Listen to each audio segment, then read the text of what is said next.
इससे पहले आपको हमने 2 वीडियो बना दी हैं। इसमें आज तीसरी वीडियो देखिए आप लोग। इसमें चल रही थी एक्सरसाइज 1.1। इसका क्वेश्चन नंबर 4 रह गया था, वो आप देखिए। इसमें कह रहा था कि नीचे जो क्वेश्चन दिए हुए हैं इनके सत्य और असत्य बताने, कौन सही है और कौन गलत। तो आपसे क्वेश्चन नंबर फर्स्ट जगह कह रहा है प्रत्येक प्राकृत संख्या एक पूर्ण संख्या होती है। क्या ये कह रहा है? ये कह रहा है प्राकृत संख्या। आप इधर प्राकृत संख्या लिखिए। प्राकृत संख्या हमने पढ़ाई है, क्या होती है? 1 से स्टार्ट होती है, 1 2 और कहां तक जाती है? इनफाइनाइट तक। और कह रहा है एक पूर्ण, तो पूर्ण संख्या लिखे तो पूर्ण संख्या क्या होती है? इसमें केवल 0 शामिल है, 0 1 2 3 डैश डैश डैश कहां तक? इनफाइनाइट तक। तो ये हमसे क्वेश्चन में कह रहा है कि प्राकृत संख्या, जितनी भी प्राकृत संख्या है वो एक पूर्ण संख्या होती है। क्या ये सारी संख्याएं इसमें हैं? यस, 1 2 3 जो भी इसमें आएंगे वो सारे इसमें होंगे। केवल इसमें 0 एक्स्ट्रा है, तो ये जितने नंबर हैं सारे के सारे इसमें होंगे। तो ये सत्य बात है, ये सच है, ट्रूथ है। तो आप इसमें कह सकते हैं कि ये सत्य है। क्या है? ये सत्य। यही आपका आंसर हो जाएगा। इसके बाद क्वेश्चन नंबर इसका 2 कह रहा है प्रत्येक पूर्णांक एक पूर्ण संख्या होती है। देखते हैं पूर्णांक क्या होते हैं। आप पूर्णांक में लिखेंगे तो इसमें क्या होते हैं? 0 1 2 डैश डैश कहां तक? इनफाइनाइट तक। -1 -2 डैश डैश डैश कहां तक? माइनस इनफाइनाइट तक। तो आप देख सकते हैं कि इसमें ये पूर्णांक होते हैं। पूर्णांक संख्या कौन सी होती है? यदि होल नंबर में पूर्ण संख्या में माइनस वाली भी संख्या को सम्मिलित कर लेते हैं तो वही आपके पूर्णांक हो जाते हैं। इनको हम इंटीजर बोलते हैं। पूर्ण संख्या क्या होती है? अभी हमने देखो लिखा था। पूर्ण संख्या क्या आपकी है? 0 1 2 डैश डैश कहां तक? इनफाइनाइट तक। अब ये जितनी भी संख्याएं हैं, क्या ये सारी इसमें संख्याएं मिल रही हैं? नहीं। तो ये क्या हो जाएगा? आपका असत्य हो जाएगा। असत्य। आप देख सकते हैं कि इसकी माइनस वाली संख्या इसमें नहीं आ रही है, जबकि क्वेश्चन कह रहा था पूर्णांक जो है, प्रत्येक पूर्णांक, सारे क्या पूर्णांक एक पूर्ण संख्या होती है, मतलब इसमें सारे मिल रहे हैं? तो नहीं मिल रहे, इसलिए क्या हो गया? आपका असत्य है। क्या है? आपका असत्य है, फॉल्स है। इसके बाद थर्ड नंबर पर देखिए, कह रहा प्रत्येक परमेय संख्या एक पूर्ण संख्या होती है। तो परमेय संख्या हमने आपको बताई क्या होती है। परमेय संख्या जो भी होती है जिनको हम P/Q के रूप में लिख सकते हैं, और Q is not equal to 0। जबकि पूर्ण संख्या आपकी क्या होती है? पूर्ण संख्या आपकी वही होती है जो हमने यहाँ लिखा था, 0 1 2 3 डैश डैश डैश। ये आपकी पूर्ण संख्या।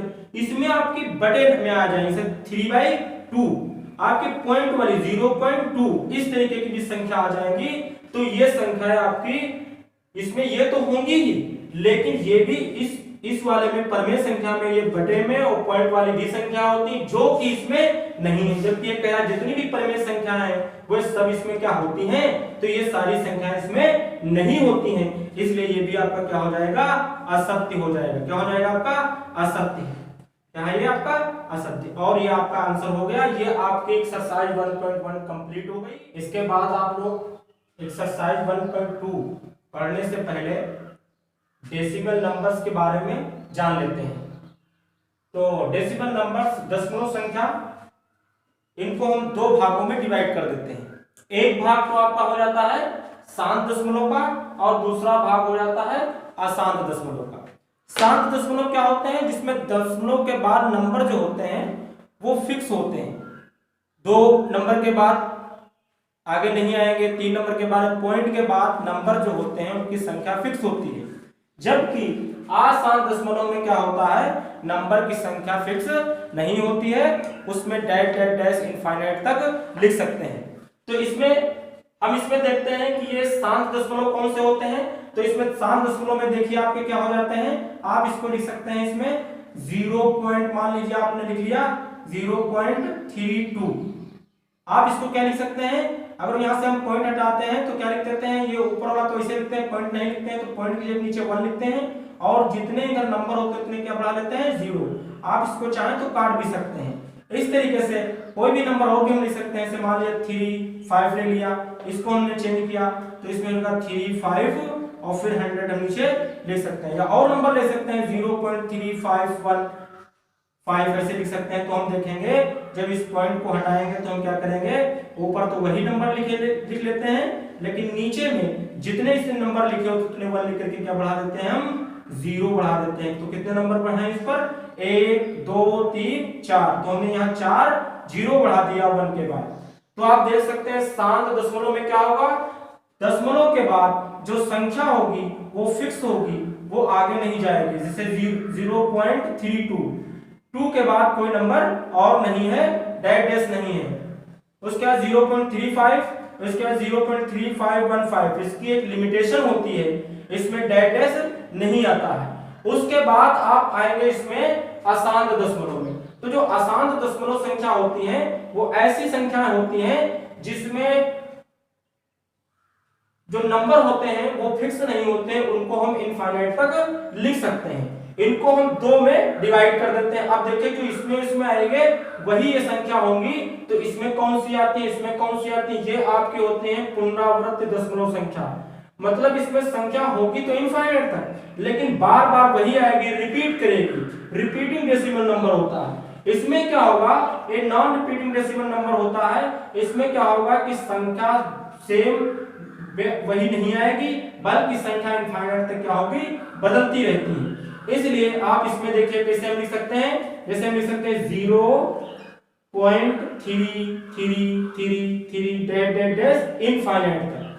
अब हम इसको अगर कन्वर्ट करें P/Q के रूप में, या हम इसको भिन्न के रूप में परिवर्तित करें, तो इसको हम इस तरीके से भी लिख सकते हैं। क्या लिख सकते हैं इसमें, वो 0.3 के ऊपर बार लिख सकते हैं, या इसको क्या हम लिख सकते हैं, जब ये पॉइंट और बार हटाते हैं तो हम इसको लिख देते हैं, जितने ऊपर जितने नंबर पर बार लगा होता है उतने नीचे 9 बढ़ा देते हैं। इसको कैंसिल करना चाहे तो कैंसिल करके 1/3 भी लिख सकते हैं। इसके बाद अगर हम लिखना चाहे तो लिखें 0.777 डैश।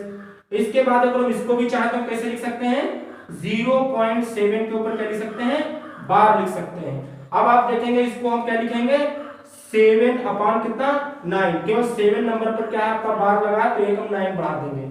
इसके बाद हम ये भी लिख सकते हैं 0.64 डैश इनफाइनाइट तक। तो इसको हम क्या लिख सकते हैं, इसको हम लिख सकते हैं 0.64 के ऊपर क्या लिख सकते हैं, बार। अब इसको हम देखेंगे तो अगर इसको हम चेंज करें तो इसमें पॉइंट हटाएंगे, बार हटाएंगे, तो क्या लिखेंगे 64 के नीचे कितना लिख देंगे 9 2 टाइम्स 9 लिखेंगे, क्योंकि 2 नंबर पर इसमें क्या लगा हुआ है, बार लगा हुआ है। इसके बाद हम इसमें देखेंगे ये जो नंबर दिए हुए हैं आपके नॉन रिपीटिंग, तो इसमें कौन से आते हैं, जैसे इसमें हमने मान लो लिख दिया आपके 0.1000 इस तरीके से डैश हम क्या कर सकते हैं, नंबर लिख सकते हैं। तो इसमें जो नंबर आते हैं वो रिपीट नहीं करते हैं, बल्कि ये इनफाइनाइट तक ऐसे ही जाते हैं। ये आपके आते हैं नॉन रिपीटिंग में। जैसे जो पाई होता है, पाई उसकी जो वैल्यू हम जनरली लेते हैं 3.141, लेकिन ये 3.141 ना होकर के इसकी इनफाइनाइट तक वैल्यू होती है। और इसी तरीके से मान लो हमने इसमें ले लिया √2, तो इस √2 की वैल्यू होती है 1.414, लेकिन ये वैल्यू हम लगभग में लेते हैं, जबकि इसकी रूट की वैल्यू क्या होती है, डैश कहां तक होती है, इनफाइनाइट तक। इसी तरीके से हम लिख सकते हैं √3 की वैल्यू 1.732, लेकिन ये इतनी तो हम लगभग में लेते हैं, लेकिन वैल्यू इसकी कहां तक होती है, इनफाइनाइट तक। और इनको हम P/Q के रूप में लिख भी नहीं सकते, इनको हम P/Q के रूप में लिख सकते हैं, इनको भी P/Q के रूप में लिख सकते हैं। तो ये जो आपके नंबर हो जाते हैं, ये सारे नंबर जो इसमें आते हैं ये आपके हो जाते हैं परमेय संख्या। क्यों परमेय संख्या हो जाते हैं, क्योंकि इनको हमने क्या लिख दिया है, P/Q के रूप में। और जिन संख्याओं को हम P/Q के रूप में लिख सकते हैं उनको हम क्या बोलते हैं, उनको हम बोलते हैं परमेय संख्या।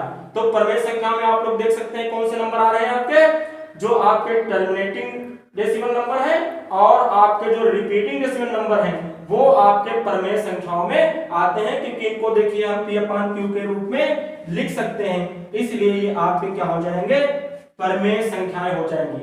और ये इधर क्या हो जाएंगे, इनको हम P/Q के रूप में क्या कर सकते हैं, इनको P/Q के रूप में हम नहीं लिख सकते हैं, इसलिए ये आपकी क्या हो जाएंगी, अपरिमेय संख्याएं हो जाएंगी।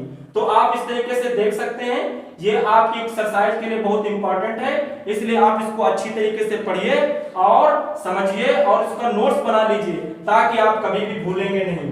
और ये क्वेश्चन यहीं के लिए इंपॉर्टेंट नहीं है, ये आपको हम इस तरीके से पढ़ा रहे हैं कि आप 9th में पढ़ेंगे और आपको कंपटीशन तक ये एक्सरसाइज आपके लिए उपयोगी होगी। क्योंकि हम क्या करते हैं, मैथ तो पढ़ते हैं, लेकिन जब हाई स्कूल 9th में और 11th में, इंटर में ये सब जब पढ़ते हैं फाइनल में, तो हम क्या करते हैं कि उसमें मैथ में बड़े बड़े सवाल लगाते हैं और उसमें हम शॉर्टकट तरीका या उसमें जो मेन पॉइंट है वो हम उसमें नहीं तैयार करते हैं। इसलिए जब हम कंपटीशन की तैयारी करते हैं तो हमको क्या करना पड़ता है, फिर से पढ़ना पड़ता है, शॉर्टकट ट्रिक याद करनी पड़ती है। इसलिए हमको क्या चाहिए कि हम जब मैथ पढ़ें तो साथ ही में उसके शॉर्टकट ट्रिक भी जाने और क्या क्या मान होते हैं, क्या संख्याएं होती हैं, क्योंकि जब तक हम संख्याओं के बारे में नहीं जानेंगे तो हम गणित कैसे पढ़ेंगे। और ये संख्याएं सब आपकी कंपटीशन तक पूछी जाती हैं। ये पाई बहुत बार पेपरों में आया है कंपटीशन पे कि पाई जो है वो परमेय है कि अपरमेय। तो आप यहाँ से पता लगा सकते हैं कि पाई किस में आता है,